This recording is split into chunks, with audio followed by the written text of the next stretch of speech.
Salamlar olsun əziz Türk qızlarıma. Sağ olunur. Doktor, mən uşağı yatızdırarkən onu ayağında və yaxud da beşikdə yırğalayıram. Bu düzgündürmü? Xeyr. Yəni çalışın ki, bunu yaddan çıxarın.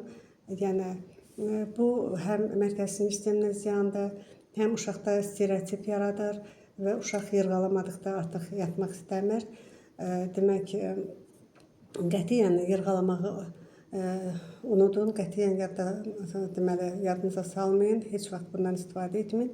Xüsusilə də nevroloji problemi olan uşaqlara, yuxu problemi olan uşaqlara qətiyyən yırğalamaqla yatızdırmaq olmaz. Belə hallarda, uşaq yırğaladıqdan sonra yatırsa, mütləq nevropatoloqla məsləhətləşin, onun məsləhətlərini nəzərə alın və eləcə də yanaşı olaraq pediatrınızla da məsləhətləşin. Çünki problem təkcə nevroloji olmur, eləcə də digər bir pediatr məsləhət verəcəyi problemlər də ola bilər ki, və bu iki problemi birlikdə həll etdikdə uşağın yuxu məsələsi düzəlir və heç onu yırğalamaqla yatızdırmağa ehtiyac olmur.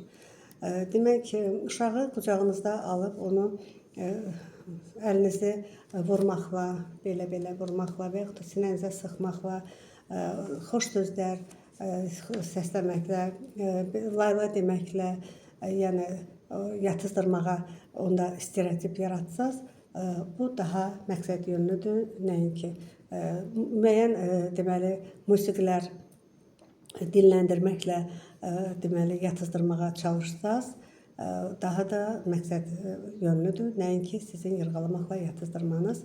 Eləcə də onu da elə xüsusilə qeyd edim ki, uşaqlarınıza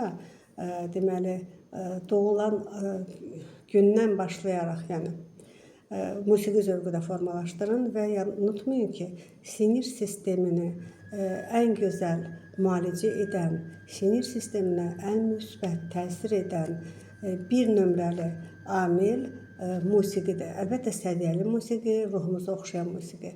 Yəni, uşaqlarınıza heç vaxt bayağı musiqilər dinləndirməyin, özümüzün gözəl Azərbaycan, Türk musiqilərini dinləndirməklə onlarda gözəl musiqi zövqü formalaşdırın. Sinir hüceyrələrinin bərpası bildiyiniz kimi çox çətindir.